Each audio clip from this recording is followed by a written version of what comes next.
Welcome to East Meets West, episode 415. I'm Tom Merritt. 415. I'm Roger Chang, the other half of the show. Some would say the better half. I would not disagree with anyone who makes that claim. It would probably be you saying it. I would not disagree with you making that claim. But I bet there might be some other people say it too. I might say it. I hope so. I mean, not that I wouldn't enjoy positive critiques from you. It would be nice to have an audience member affirm that maybe I'm doing so. something. Jason, if you're still listening, let us know. Why does it have to be a better or a worse half in any pairing? You know, it's funny. It's interesting you bring this up. So I was watching this a series of comedic dialogues from this motivational speaker. I'm trying to remember her name, but she unfortunately passed away last year. Pam. No, but okay. she was from North Carolina, and she made a very big point of drawing up life lessons in a comedic style, but based on her experience, right? Like a Southerner. Pretty much sounds like stand-up comedy, but okay, carry on. But yes. But she brought up a very interesting point. It's like, people would like to separate things into a binary black and white situation, right? Mm-hmm. She was described like we describe ourselves either as Northerners, Southerners, from the East Coast or West Coast, and it's always a need to kind of break it into this or that, that there's never kind of a gradation or spectrum. It's just like you this or you that. And I've always wondered if that's just part of our human psychology or if that is just a learned behavior, because it seems, at least in my experience, a lot of people from various backgrounds tend to do that on different things, not on the same things, but they do kind of have like are you an iPhone user or are you an Android user? You know what I mean? Yeah, I suspect that it isn't just cultural, or we would have more examples of cultures who don't do that. But I don't know that, and I haven't studied this, so I'm speaking, just off the cuff. But I think it's pretty universal that humans do this. Whatever culture they're raised in, we tend to be binary. We tend to think about things as us and them, this and that. Every language I've ever studied has a this and that, has a word for this and that. Sometimes they also have, I think Russian has this, Korean definitely has it. They'll have a, and that over there, like a third category of, it's like a subcategory of that. It's this, that, and then that thing farther away, which is almost breaking the binary, but it's still definitely a that, not a separate thing altogether. But I suspect it's just how our brains work. Our brains were evolved to kind of break things down into two, because it is, in most of human history, it was probably advantageous to do that and saved energy in your brain. I mean, for me, a very obvious example in the pop culture world is the difference between House of the Dragon and the Rings of Power. Right, one is an Amazon production, and the other one is HBO Max, and it's weird because they're maybe because I'm trying to follow along with House of the Dragon, but because I have kids, I'm often interrupted.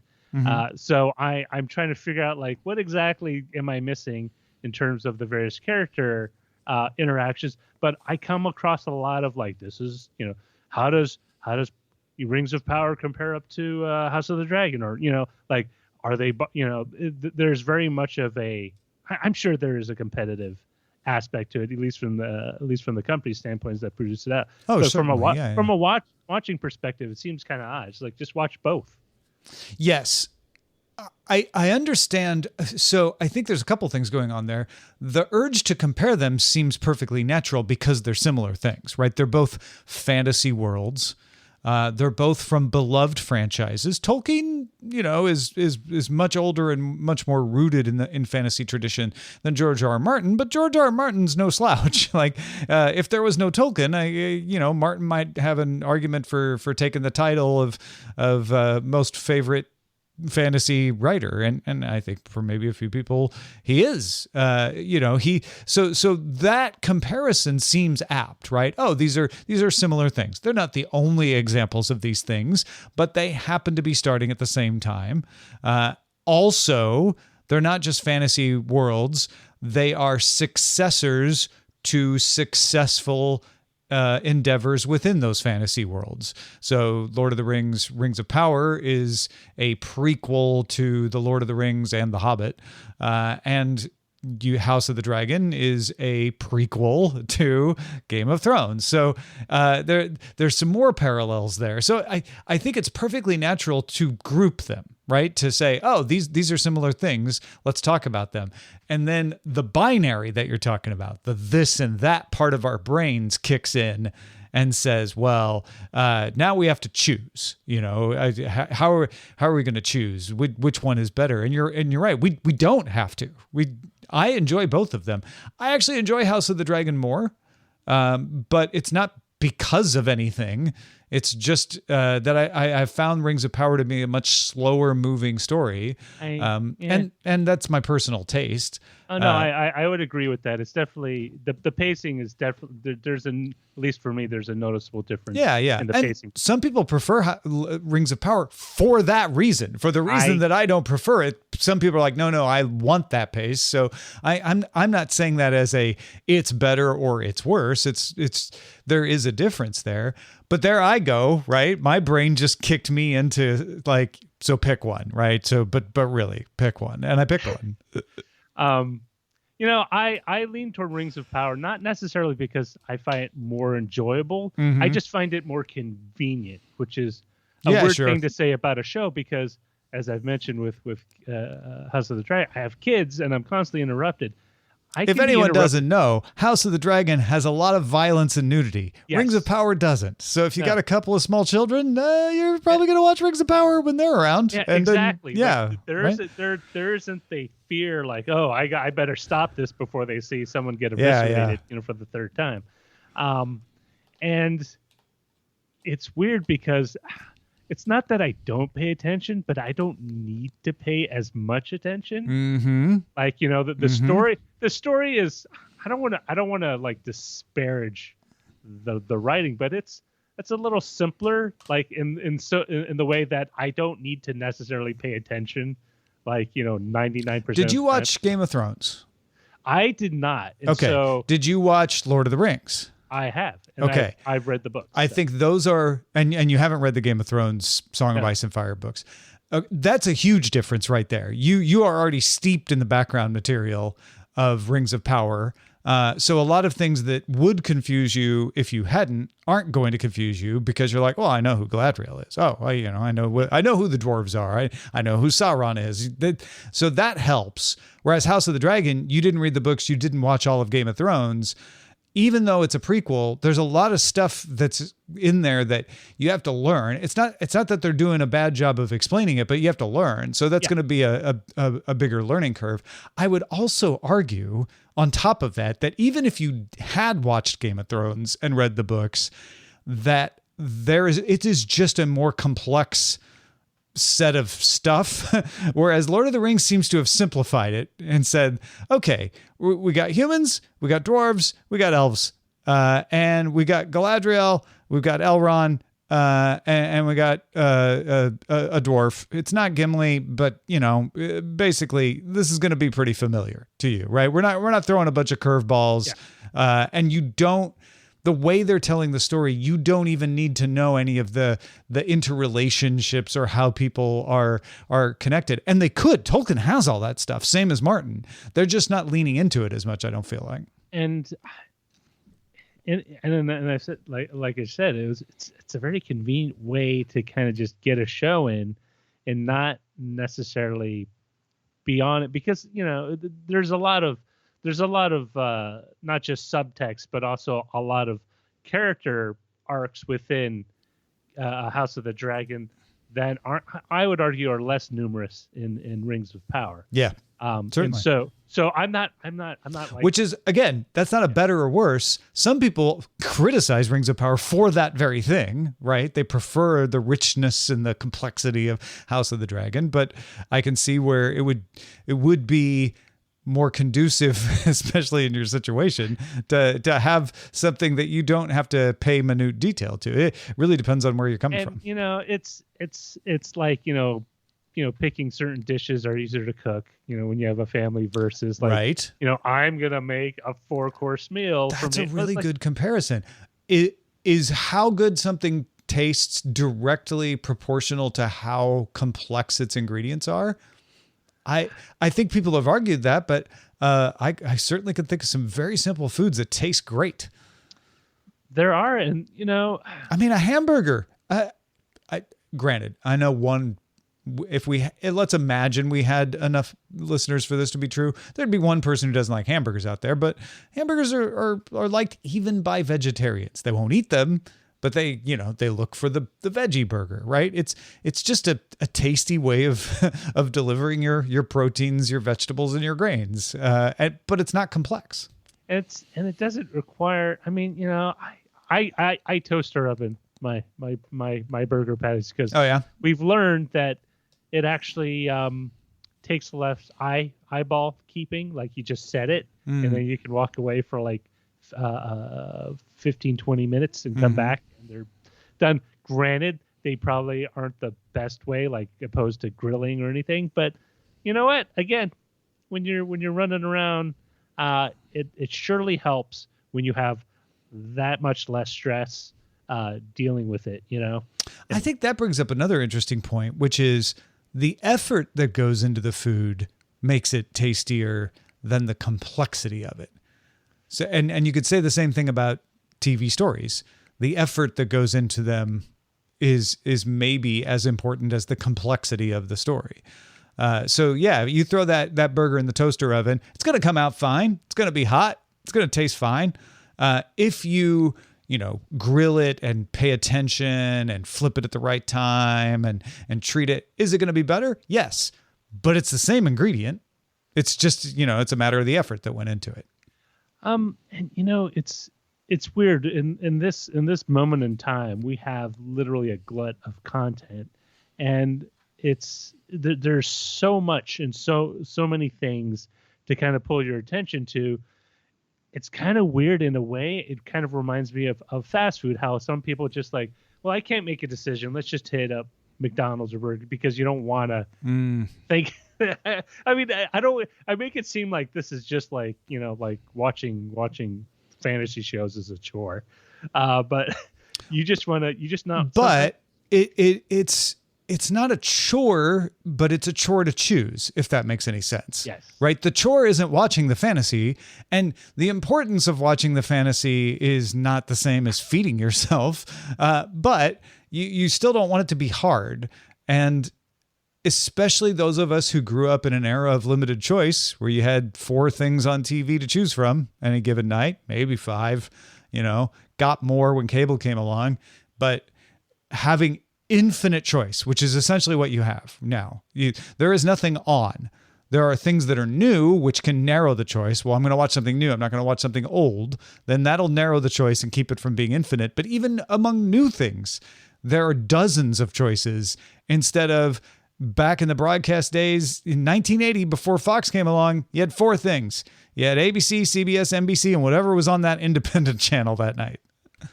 It's weird. I'm wondering. I know there are like television, video critics whose whole jobs is to watch that stuff, but I don't even think there's enough human time within the span of like when these shows come out that someone can watch everything. I mean, it's just and in fact, TV critics don't watch everything. One person doesn't watch everything. They usually farm it out to contractors. They have to.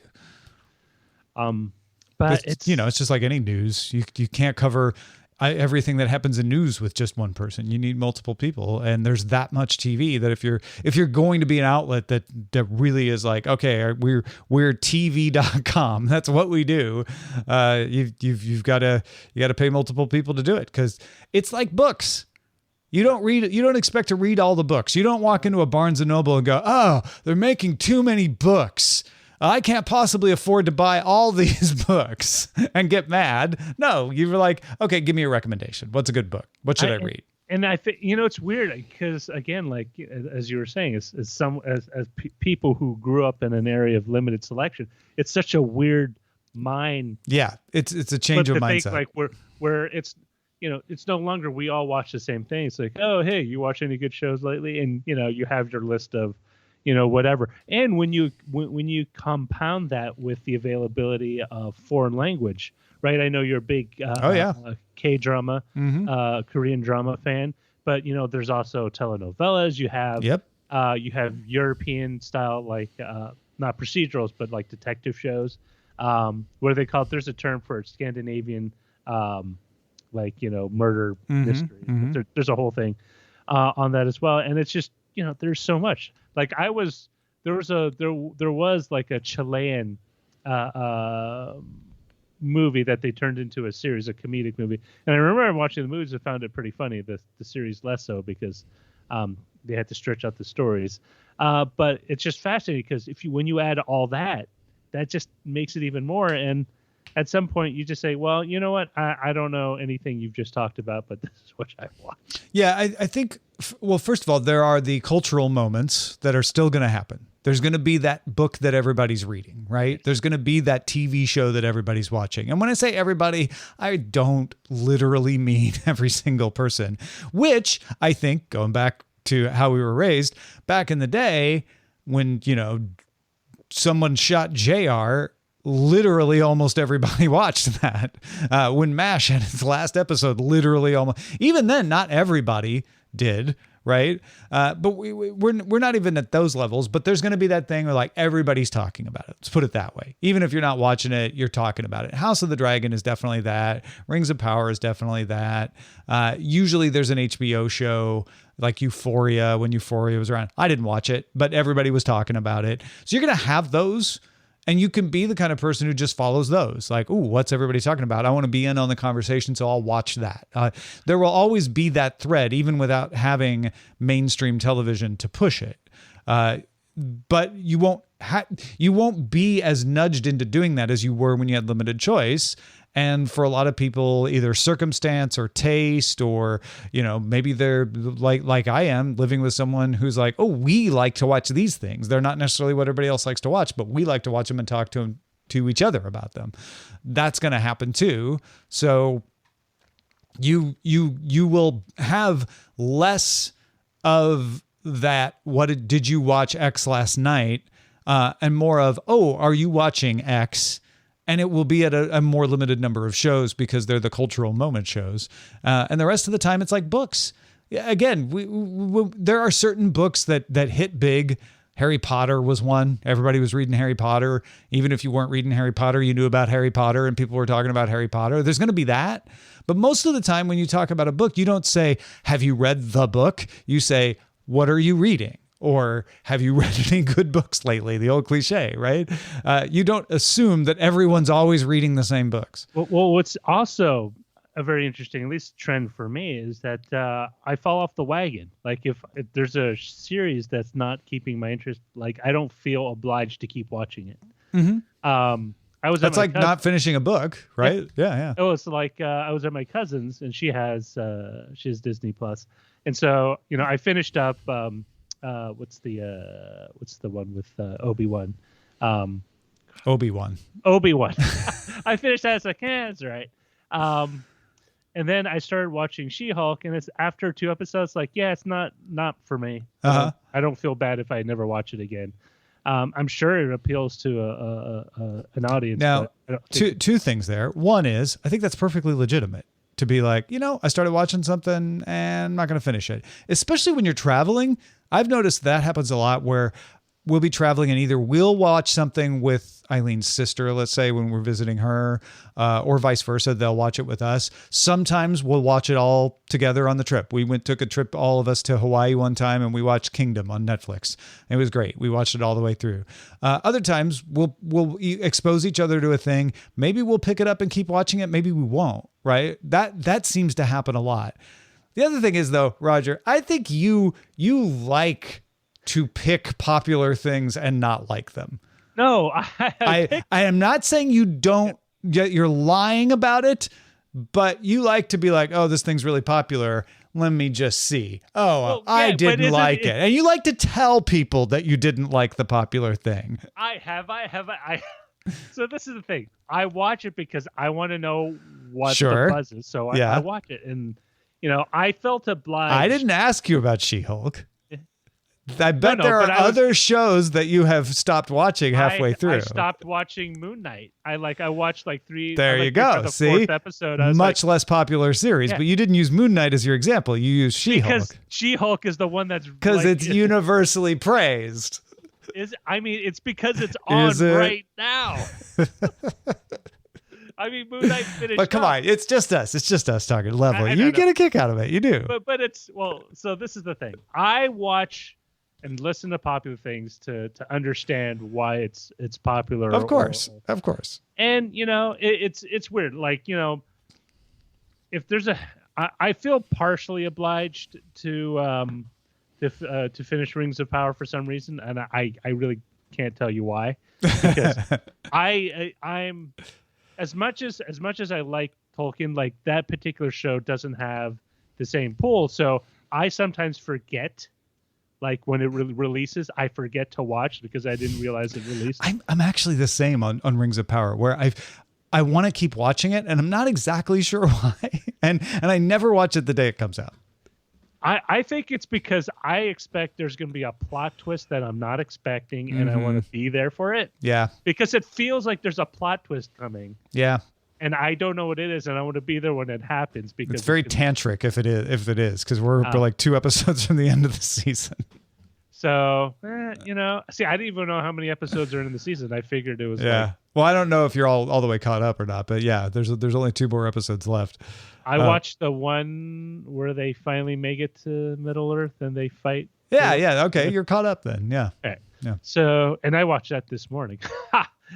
We watched it last night, so we're almost on the same schedule. But it's weird because I no longer feel the pull to be like on top of it. Like I don't feel like before. If there was a very popular like Battlestar Galactica, that was the reboot. I felt pressured, not by other people, but by the moment to keep up with the series, so I could be. And that was back in a time when there was still more of that everybody picking from the same pool of shows, right? And it was much more of a water cooler conversation. And so I felt it's like if we're going to be talking, people are going to be talking about it, I should be up on it. But I don't feel that way anymore. So it's like I'll get to it when I get to it. Attitude, and it's really curious because I never used to be like that. Because I think more people are like that. I don't think that's just you. I think that's becoming more and more common where people are just like, yeah, I'll get to it. I've got other things in my life. There's children, there's bills to pay, there's war and climate change to worry about. I forced myself to blow through because I'm a big Neil Gaiman fan. And so I watched Sandman. And I forced myself to go through over 4 days, not every day. So like one day, skip a day and watch it, but to go through it. But it felt more like a job to do it than like, I really sing. And I enjoyed it. I thought I had certain criticisms of the show, but overall I felt it was a very positive. It seemed to be pretty well loved. I have not watched it. It's one that I know I will enjoy based on what people have told me, but I just haven't got to it. And, I watched the first season of American Gods, but I never felt compelled to sign up to watch the rest. I got like partway through season 2, and it was one of those where I didn't make that active decision to stop watching it. Like if I scroll far enough on my Apple TV row of suggested shows, whatever the next episode from when I left off is still there. But That happens to me a lot too, where I don't abandon a show actively. I just kind of deprioritize it to the point where it just drifts off and I never go back to it. Orville is an example of where I did eventually go back to it after years. But it took a while. I'm trying to think of a show where I skipped out on a couple of seasons and came back. Maybe Arrow on CW. Well, I didn't skip Orville seasons. I actually picked up where I left off, but I took a several year break, as did Orville, I guess. But I got like 2 episodes into season 2 and then just didn't watch the next episode for 3 years and then watch the next episode. It wasn't an active decision. It just was like, oh yeah, I need to get back to watching Orville at some point. And it was never compelling enough for me to do it until recently. It's weird because like when I was watching Arrow on CW, one of their teen comic book shows, I literally skipped like a season and a half. And I never felt compelled You time jumped. Yeah, I literally felt like the Flash himself. I did not feel compelled to go back and watch that missing season and a half. I just like, they do enough flashbacks that fills me in. So yeah, I'm cool. Yeah, I still am uncomfortable with that, but I know more people who are doing that sort of thing, which actually was more common back in broadcast days when you could record something with a VCR, but it was kind of a pain. So you really didn't do it all the time. Not like people did with DVRs. And so basically if you missed a show, you missed it and you'd catch up, and the shows were built to tolerate that better. They'd give you a lot of, background information. A lot of shows weren't even they didn't carry on like Cheers and those. You missed an episode, you could always catch it in reruns in the summer, right? It was not going to throw you off. But even the ones that had ongoing stories like Dallas, they would catch you up and they would give you clues in the story to be like, oh, okay, that's why that's happening. Great.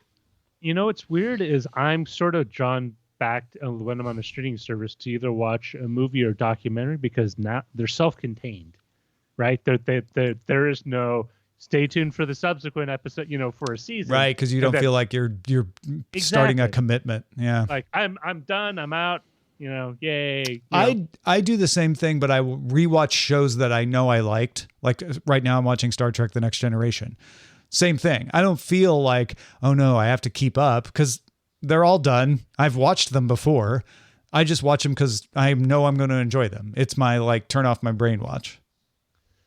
Yeah, I do that, and when I do that, I'm usually watching either cooking, like a video, like someone like showing you how to cook something, or like a little bit of a comedic.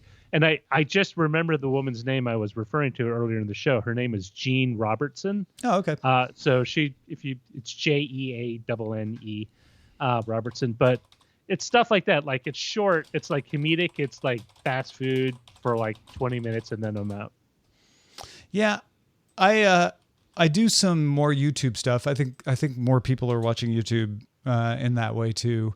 I'll be honest. One of the things I really enjoy is this reality show from the group Le Seraphim called Leniverse, where they just do dumb challenges.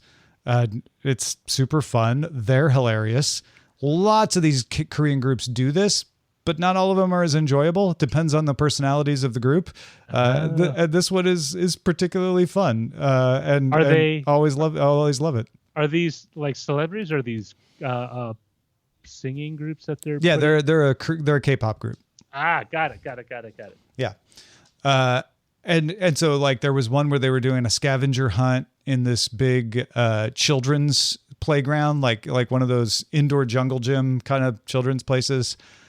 There's a whole chain of them in the United States. But when my eldest daughter was super into BTS, there would be just like BTS antic videos. Oh yeah, Run BTS is a great show on YouTube, and she's just watching those constantly. Yeah, Run BTS was kind of the pioneer of this kind of show. So I watch Run BTS, which is still going. It's great. They're funny. There's something therapeutic in a way. Right, because you're not. It's something that there's no stake. There's no real stake at stake. Like there's nothing of value that will either come crumbling down or whatever, even if it's manufactured, say like a show like Storage Wars or something. Right. There's none of that tension. There's like, oh, we got to do this contest or whatever, but it's at the end of the day, it's not like, someone has to fall off the wagon and you whittle away the contestants. For example, the British baking show, my wife watches that all the time. Yeah. On Netflix. And for that very reason, it's very just, de-stressful. Yeah.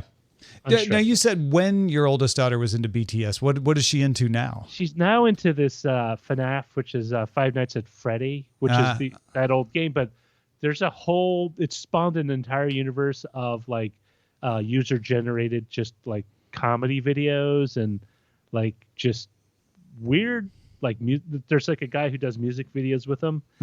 There's ones where they do them in short little like CGI skits.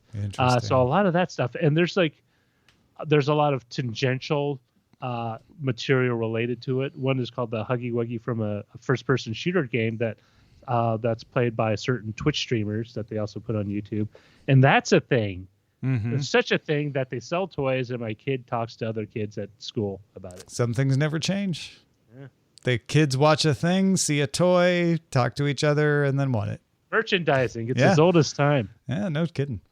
Well, something else that is old as time is this show, so we'll wrap it up there. Thank you, everyone, for supporting us at subbrilliant.com/EMW. And by supporting us, I mean listening. That's all you got to do. We don't ask much. Please listen. Until next time. See ya. Bye.